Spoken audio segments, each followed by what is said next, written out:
The WNBA has seen its share of drama, but few moments have shaken the league quite like the recent revelation from Sydney Coulson.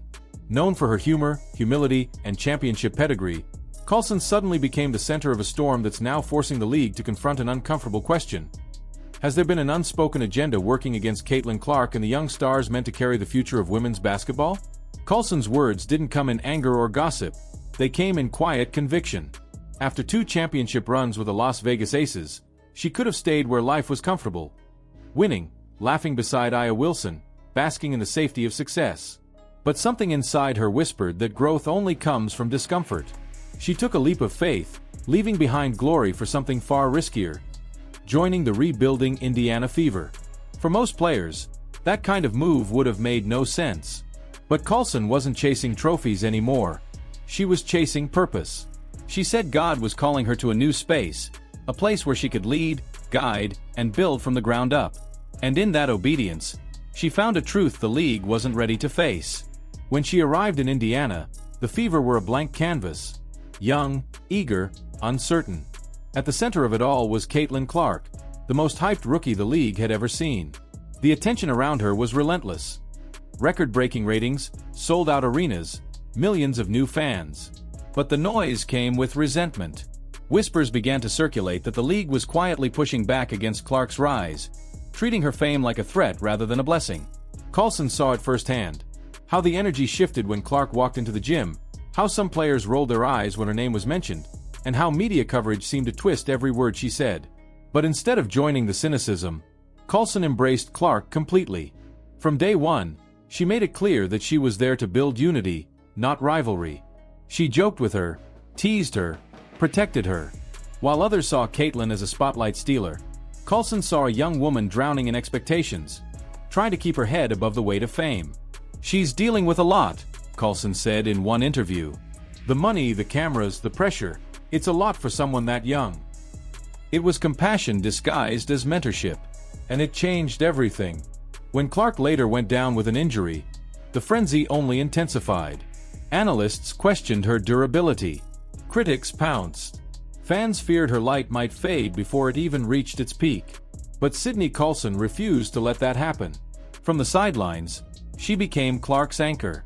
She reminded her that leadership isn't only about scoring points. It's about staying connected, using your voice even when your body can't perform. "Don't waste this time," she told her. "Use it to grow." Those words stuck with Caitlin and began reshaping her mindset. Behind closed doors, Coulson's influence started transforming the entire Fever culture.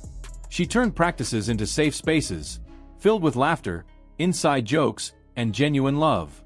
She lightened heavy moments and taught the team how to find joy even in losing streaks.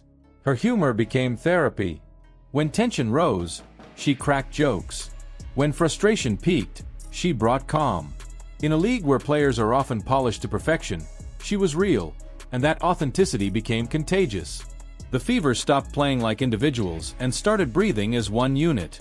Then tragedy struck again. This time, Coulson tore her ACL. For any athlete, it's the kind of injury that breaks not only the body but the spirit. Yet once again, she flipped the narrative. Instead of vanishing from the spotlight, she used the setback to double down on her purpose. From the bench, she turned into the team's heartbeat. She led recovery sessions with laughter, mentored rookies through the pain, and showed the younger players that leadership doesn't stop when the sneakers come off. Her presence became proof that true influence doesn't require a scoreboard.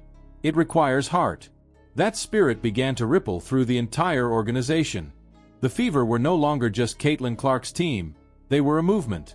A blend of faith, humor, and resilience that drew fans closer to the humanity of the players. And the more Coulson leaned into her authenticity, the more the world noticed. What started as a quiet veteran role turned into a cultural shift. Suddenly, brands and networks wanted her voice. Campaigns with TJ Maxx, Kia, and DirecTV followed. She was featured alongside legends like Diana Taurasi and Brianna Stewart, not as a background face, but as an equal. And then came her biggest step yet, Unsupervised, the comedy series she co-created with fellow player T. Pleasant. It was raw, funny, and unapologetically real, a reflection of everything she stood for. Coulson wasn't trying to be the perfect role model. She was trying to be herself. And that was exactly what people were drawn to. "I'm just me everywhere I go," she said once. Authenticity always takes you where you need to be, even if it's not where you expected. But her openness also exposed a deeper truth about the WNBA, a truth that many players were too afraid to say out loud.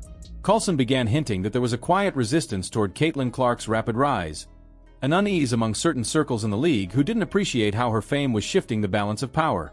To them, Clark represented change. Too quick, too commercial, too white, too disruptive. Sydney didn't point fingers. She didn't rant.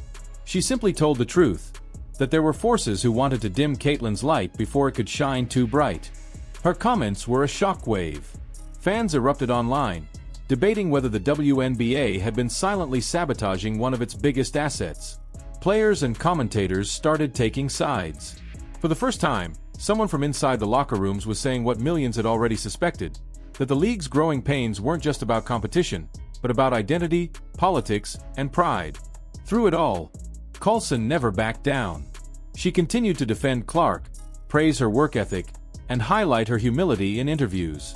Her authenticity made it impossible to dismiss her as bitter or attention-seeking. She wasn't fighting for fame, she was fighting for fairness. And that, ironically, made her one of the most important voices in women's basketball. Today, Sydney Coulson represents something rare, a bridge between generations. She's the veteran who stood up for the rookie, the champion who traded luxury for legacy, the woman who turned humor into healing and honesty into rebellion. In a league still learning how to handle the weight of its own success, Coulson's courage has forced a reckoning. She's shown that the real power of the WNBA doesn't lie in marketing campaigns or celebrity endorsements. It lies in truth, connection, and the courage to call out what's wrong even when it's uncomfortable. Her story is a reminder that being authentic isn't just a personal choice, it's a revolution. Because in a world that rewards conformity, being yourself is the boldest act of defiance there is. So what do you think? Was Sydney Coulson right about the WNBA's quiet anti-Caitlin Clark agenda? Is the league holding back its own future by silencing players who speak up? Let us know your thoughts in the comments below, and if you believe in standing for truth and authenticity like Sydney Coulson, don't forget to like this video, subscribe for more deep dives like this, and join us as we continue uncovering the real stories shaping women's basketball today.